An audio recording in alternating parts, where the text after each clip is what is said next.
Picture this for a second. Imagine an entire generation of people who distinctly remember the deeply satisfying heavy click of a rotary phone, but who also literally stood in line for the very first iPhone launch. We are talking about a group caught perfectly, and I mean perfectly, between two entirely different realities. And honestly, psychologists are absolutely fascinated by them.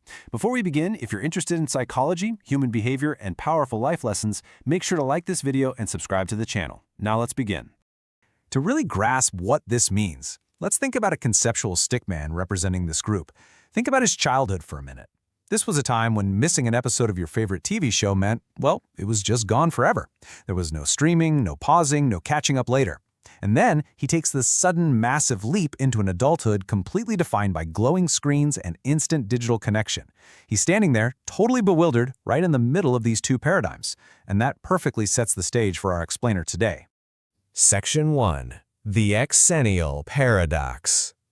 Okay, let's dive right into this. If you were born between 1976 and 1985, you exist in a highly specific sliver of history.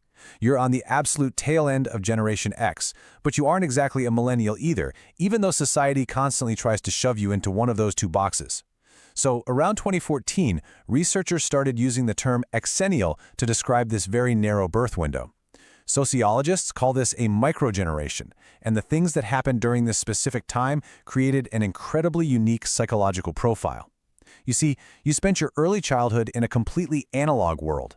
Boredom wasn't something you could just cure with a quick scroll, it was something you literally just had to sit with. You had to memorize your best friend's phone numbers by heart. You passed physical, intricately folded notes in class. But you know what the most profound difference was? Trust-based meetups. I mean, think about making plans. You tell a friend, hey, I'll meet you at the mall at 4 p.m. And that was it. You couldn't just text them to say you were running 5 minutes late. You just showed up and you trusted they would be there too. It required a fundamentally different level of commitment. Now, most generations grow up entirely within one technological paradigm, but Xennials, they experience this sudden, almost violent shift right during their most formative years, their late teens and 20s. Prior to social media, you had basically 3 ways to get a hold of someone. You could call their home, call their work, or just show up at their front door. And then, suddenly, it was Friendster, and then MySpace, then Facebook, and boom, now you've got 17 different messaging apps pinging you all at once. The world didn't go digital gradually for them. It happened almost overnight, and they simply had to figure it out on the fly. Section 2. The Brain's Digital Shift. To truly understand this bizarre experience, we have to look at what was physically happening inside their heads during this massive technological explosion.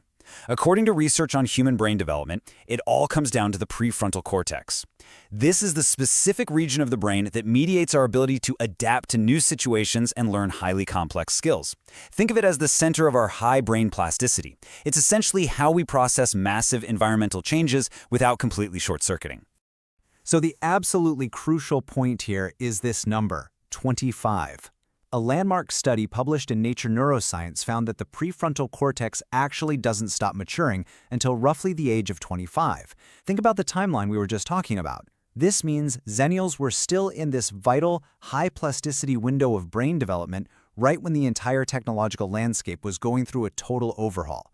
They were young enough that picking up completely alien technology felt natural to their brains, but they were old enough to vividly remember exactly what life was like before it. And because of that exact perfect biological timing, they develop what psychologists call tech bilingualism. Gen Xers, who were fully formed adults when the internet truly arrived, are often a bit skeptical of technology. Millennials, the digital natives, have absolutely zero memory of adult life without the internet. But Xennials, they are bilingual.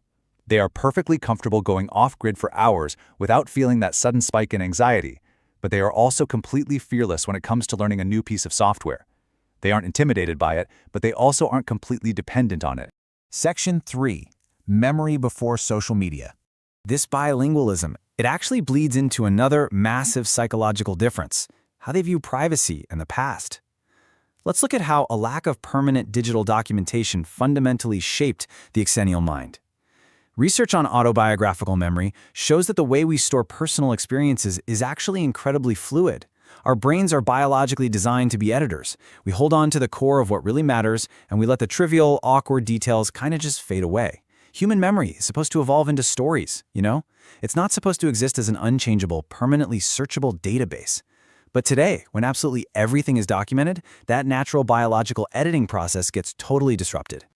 But for Xennials, they grew up with zero photo evidence of their awkward phases. Bring back our stickman in your mind for just a second. Imagine his absolute relief that his terrible 7th grade haircut, his incredibly messy high school breakups, or that super embarrassing thing he said at a party aren't living on a server somewhere forever. They just faded into memory. Now they just exist in the exaggerated stories his friends tell over drinks. And this creates a deeply healthy, fundamentally different relationship with the past compared to younger generations. Section 4. Economic hardship and risk. But listen, it wasn't just technology that defined their formative years. It was a massive economic collision. 2008, the financial crisis. Right as this micro-generation was graduating, entering the workforce, and trying to lay down the bedrock of their careers and their adult lives, the global economy just collapsed. The timing of this, much like the timing of the tech boom, matters a whole lot more than people realize.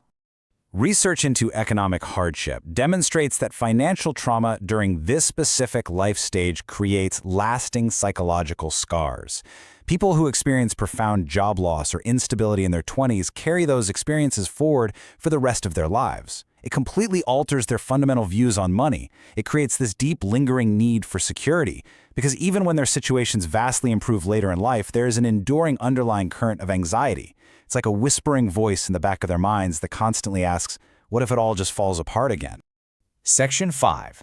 A generation of contradictions.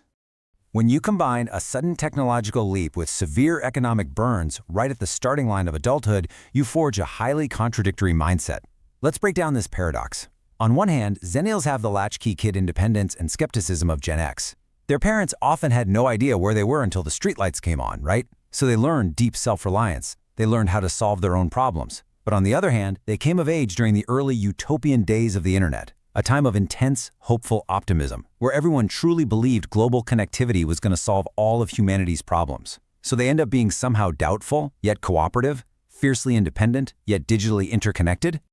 And because they clearly remember the before and the after, they possess a totally unique awareness of the trade-off. They recognize exactly what humanity lost, the patience that comes from having to wait for things, the unbroken presence of having a conversation without a glowing screen buzzing in your pocket, the ability to find true effortless solitude. But here's the thing, they also aren't blindly nostalgic, because they fully embrace what was gained, endless access to information, profound global connection, and modern conveniences their younger selves literally couldn't have even imagined.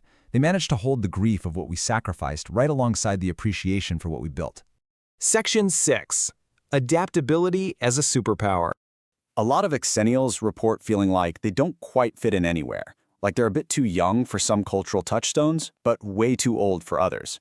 But this feeling of being caught between two worlds, it absolutely shouldn't be viewed as a flaw. It is actually their most valuable evolutionary trait. As researchers put it, you've adapted to a transitional lifestyle. And this right here is the ultimate takeaway. In a world that is currently changing faster than anyone can predict, having lived through one massive, total historical transition taught them an invaluable skill. They learned the absolute blueprint for how to adapt to a completely new reality without losing their core identity in the process. They proved that the environment you were raised in doesn't have to be the one you live in forever. That adaptability, that is their superpower. If this video helped you understand people a little better, make sure to leave a like and subscribe for more psychology insights. Your support helps this channel grow and allows me to create more videos like this. See you in the next one. So, if your world changed overnight tomorrow, how quickly could you adapt? Remember, understanding people is powerful, but understanding